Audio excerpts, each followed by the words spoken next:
Welcome back to the lectures on chemistry. This is the last lecture in the course, the short introductory course on molecular spectroscopy that I started giving about 2 months ago. And in this particular lecture, I want to summarize all the important results so that it would help you in keeping this up in your studies and also towards the test that you wanted to write in the coming weekend and also the weekend afterwards, one of the 2 weekends. So let me first of all tell you that I have enjoyed obviously giving this course in public domain and have had quite a lot of interactions with a few students here and there. But unlike a massive open online course, the number of interactions I have had is not that many. Hopefully these things will improve as you read more and more. Let's get to the topic, namely the review of basic concepts, which I hope you would take it as the lesson forward and as a take home lesson, if any, for the next course, any advanced activity in molecular spectroscopy. This is the final lecture for this course. There may be supplementary readings, but they are not part and parcel of the final examination. Okay, we started with electromagnetic radiation as the first object and its interaction with matter was defined as the basic area of molecular spectroscopy. And if you recall, we used the Einstein relation E is equal to h nu, where this is the Planck's constant and this is the frequency of the radiation that interacts with the substance and the energy of each photon.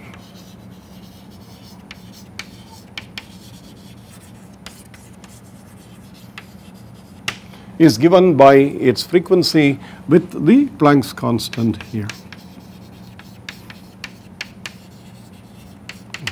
This was also written as E is equal to h c by lambda, where lambda is the wavelength of the radiation and c is the speed of light in vacuum. We did not do calculations for the wavelength or the speed of light in other media, but we assumed the vacuum. And the last thing was also to write this as hc into 1 by lambda or equal to hc nu bar. These are the 3 fundamental relations that we needed to use. The frequency, energy is proportional to that. The lambda, the wavelength, energy is inversely proportional to that, and the wave number, energy is directly proportional to that. With these 3 things as the 3 properties defining the radiation, then we decided to look at the electromagnetic spectrum and came up with the radiation all the way from radio waves to cosmic radiation. Okay. That's the whole range of electromagnetic radiation frequencies of the order of about 15 orders of magnitude, 15 to 20 orders of magnitude, and therefore we saw that the radio waves were important in interacting with the magnetic property of the matter, and that led to what is called as the magnetic resonance, which we did not look into this course. And then microwaves, which also interacts with the magnetic properties of the electron to give you what is called the electron paramagnetic resonance. So those 2 branches, the nuclear magnetic resonance, which is the result of the interaction of the radio waves of electromagnetic radiation with the nuclei which are placed in a static magnetic field, to that of the electron in microwave. Both of these were called the magnetic phenomena, and then we studied only the optical phenomena, namely the interaction of electric component of the radiation with matter, and that we studied using 2 branches of spectroscopy, microwave and infrared. Briefly, I lectured a bit about the electronic spectroscopy in one of the lecture notes. I believe it's in the lecture 1 of the PDF towards the end of it, where I also talk about the Born-Oppenheimer approximation and how the electronic transitions are called the Frank-Condon transitions and so on. Very, very briefly I introduced that, but in the lectures I have not given that. Okay. We spent a lot of time looking at the microwave radiation, infrared radiation, and also the properties which were responsible for the radiation to absorb in the microwave range and also to absorb in the infrared range. This was the second step. But even before that, when we looked at the electromagnetic radiation, we looked at a couple of important phenomena called the absorption, emission, and stimulated emission. If you recall, we had these pictures about the molecular energy levels, the lower energy level and the upper energy level, and the radiation falling on the molecules in their lower energy level, causing them to be excited. If the radiation has the frequency h nu, which corresponds to the gap between these two energy levels, there is a possibility that this radiation will be absorbed. And since the radiation will also fall on the excited molecules, it is possible that the radiation will stimulate the emission of molecules from the excited state to the lower energy or the ground state. So the absorption and the stimulated emission, both of which were caused by the radiation, were also approximately proportional to the number of molecules in the respective state. And for radiation, we use the radiation density rho nu. Okay. Therefore, the absorption process is proportional to both the radiation density and the number of molecules which are in this energy state, which allows the molecule to get excited. And the stimulated emission is, the rate of stimulated emission is proportional to the number of molecules in the excited state and also to the radiation density. But independently, there was this process where molecules which are in the excited state spontaneously decaying to the lower energy state and releasing a quantum of energy. When this happens, this releases 2 quantum of energy and this absorbs 1 quantum of energy. Okay. Absorbs. So this process was also described to you with the corresponding balance equations for the rates for a system in equilibrium with the radiation, a system in thermal equilibrium and also in equilibrium with the radiation at a given temperature. And these rate equations were used along with what was known as the Max Planck distribution law for the radiation density as a function of the frequencies of light emitted by idealized bodies such as the black bodies. And this led to some relation between the absorption coefficient or the emission coefficients, the stimulated emission coefficients, both of which are equivalent to the spontaneous emission coefficient. This was a process which was important for us to understand as a semi-classical way of understanding why molecules absorb energy, and therefore all the things that happen in the molecules happen as they are. Okay. Then we moved on to study the molecular domain with specific properties such as the microwave radiation absorbing, being absorbed by the molecule, causing changes in the rotational energy level. Okay. We looked at what was known as the rigid rotor model.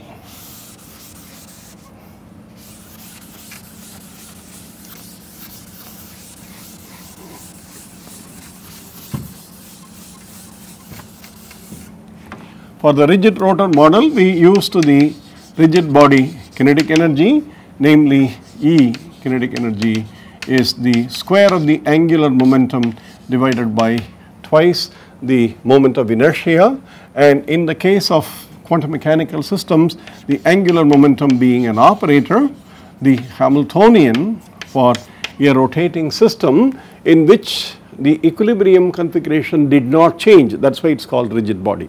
The molecule remains intact, there is no vibrational motion or there is no displacement about equilibrium. It is an approximation, because molecules do vibrate at even at 0 Kelvin, but a rigid molecular approximation means that the molecules, the atoms do not move around their equilibrium, they stay rigid, and therefore the moment of inertia does not change. For such a system, the Hamiltonian was written as J square by 2I, and for a simple diatomic molecule with a reduced mass mu given by m1, m2 by m1 plus m2, where these are the masses of the individual atoms in the diatomic molecule, the moment of inertia I was written as mu dot r, mu times r square, where r is the interatomic distance or the bond distance at equilibrium.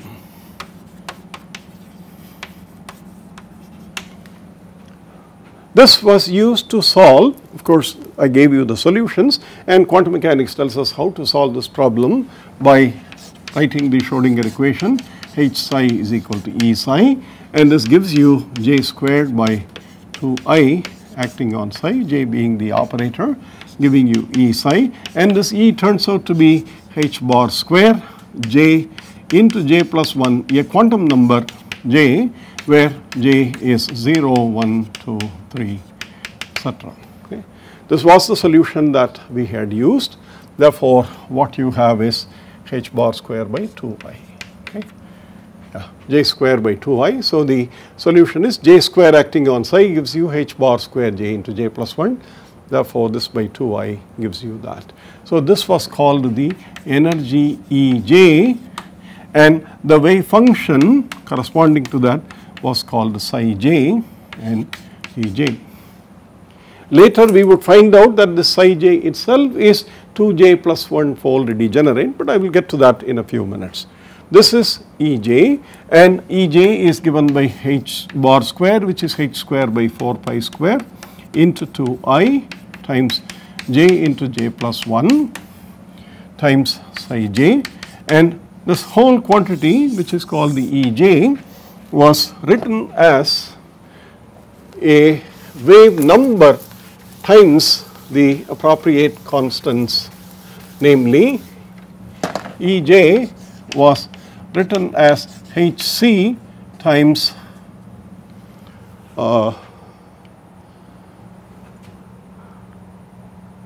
Hc times B times J into J plus 1.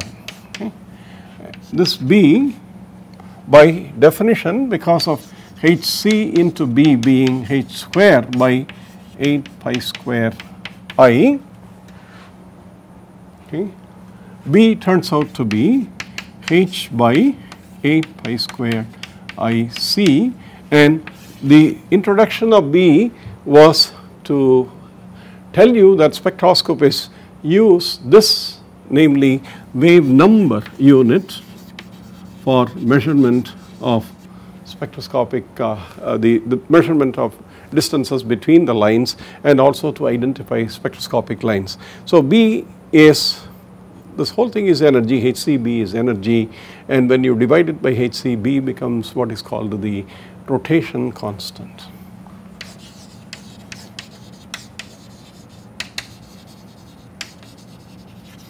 And this rotation constant B is obviously related to the molecular interatomic distance 8 pi square times mu r square because of the I times C. And given the molecule, you know what the mu is. Given the experimental data for the splitting between different lines, you know what the B is, and therefore C and H are constants, and you can calculate the interatomic distance R. If the atomic species are substituted by isotopic, different isotopes, isotopic species, then isotopic substitution leads to a change in the value of B because mu also changes. So, these are things which I requested you to do some manipulations in terms of simple tutorial problems and also in the regular lecture. This is for the diatomic molecule, but then all of this is possible only because if the diatomic molecule has a dipole moment, which is also written in terms of the mu, symbol mu, but mu with an arrow, meaning that the dipole moment having a direction. So suppose there is a delta plus here and a delta minus here due to electronegativity difference, then the mu is given by this direction times, that is whatever is the distance, the bond distance between the two atoms, times the charge difference, namely the delta plus or delta minus, the delta plus giving you the dipole moment. It is the dipole moment which undergoes oscillations. In this case, of course, it undergoes rotations as the molecule rotates about all the three of its axes. But if you look at this axis, the moment of inertia about this axis is 0 because the masses are concentrated on the line itself, on the axis itself. Therefore, there is no perpendicular distance r from the bond axis. So, this I is 0, and this also does not lead to any dipole moment change because the molecule is rotating about its own axis. There is no change, and this is not a rotational degree of freedom. In fact, this does not change anything. Therefore, a diatomic molecule has only two rotational degrees of freedom, namely about an axis passing through the center of mass of the molecule and perpendicular to the bond, and also another axis perpendicular to the bond again, but also passing through the center of mass. These are the two moments of inertia, and both of these are equal. Therefore, a diatomic molecule is a very special case in which there are moments of inertia about two mutually perpendicular axes. So, if the diatomic molecule is like this, one axis is this, the other axis is this, the third axis, which is perpendicular to both of these and along the bond, does not contribute to rotational motion. So, you have 2 degrees of freedom, and the overall angular momentum that you talk about is the sum of the 2 degrees of freedom about those two axes and with the same moment of inertia. So, this is the microwave spectrum for a rigid diatomic molecule, and molecules needed to have dipole moment because during a rotation the dipole moment will be perhaps pointing like this. After some it will rotate and then like this and then like this. If you draw this, the dipole moment rotates about an axis which is perpendicular to that, or the dipole moment rotates in and out of the plane. The dipole moment comes out and then goes into the plane, and therefore it rotates about the axis. So, those two such rotational motions lead to electric charge acceleration, I mean the motion of the electric charge, the dipole moment. Therefore, they will resonate with the electromagnetic radiation of an appropriate frequency, leading to absorption of energy and leading to microwave transitions. And the microwave transition had a selection rule, namely delta J is equal to plus minus 1, meaning that if the energies Ej are given as Hc B j into j plus 1 and Ej by Hc, if we write that, then Bj into j plus 1 tells you that the energy levels for a diatomic molecule are arranged in this order. J is equal to 0, J is equal to 1, and the gap is 2B, because when J is 1 it is 2B and the difference is 2B, and then it is for 6B for J is equal to 2 and 12B for J is equal to 3, 20B for J is equal to 4, and so on. So, you see that the successive energy levels differ by 2B, 4B, 6B, 8B, and if all of them appear as spectral transitions, there is a transition at 2B, there is a transition at 4B, there is a transition at 6B, it's a transition at 8B, and so on. And so what you see is, if this is the increasing frequency, the gap between any pair of successive lines is also 2B, 2B, 2B. because this is a line at 2b, this is a line at 4b, this is a line at 6b, this is a line at 8b and so on. Therefore, you see the difference between any pair of successive lines in a rigid body microwave gas phase rotation spectrum is given as 2b, and from the fact that b is given by h by 8 pi square mu r square c, right away you can calculate the bond distance. It is possible only if the molecule has a permanent dipole moment. Microwave spectra cannot be obtained for molecules without a permanent dipole moment, and this was used in some of the tutorial problems for you to determine which molecules will have microwave rotation spectrum and which do not, and so on. Okay. So, this was the introduction to microwave spectroscopy, with one last thing, namely the intensity of these lines. Here I have written this as, if you write this as nu, if 2b is this, the next one 4b is slightly of a higher intensity, 6b is of a higher intensity, until it reaches a point when the intensity is maximum, and then the intensities fall off for successive transitions.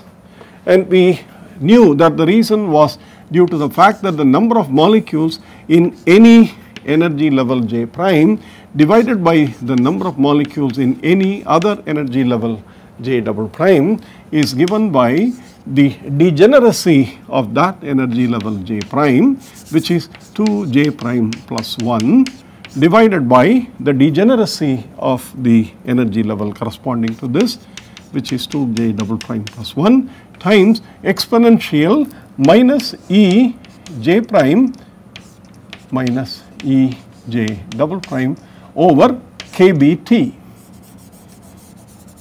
over KBT at any given temperature, and Kb is the Boltzmann constant, and this formula was used to calculate the different intensities and the ratio of the intensities from lower to higher, and we found out that this whole formula fits into an approximate nu J max.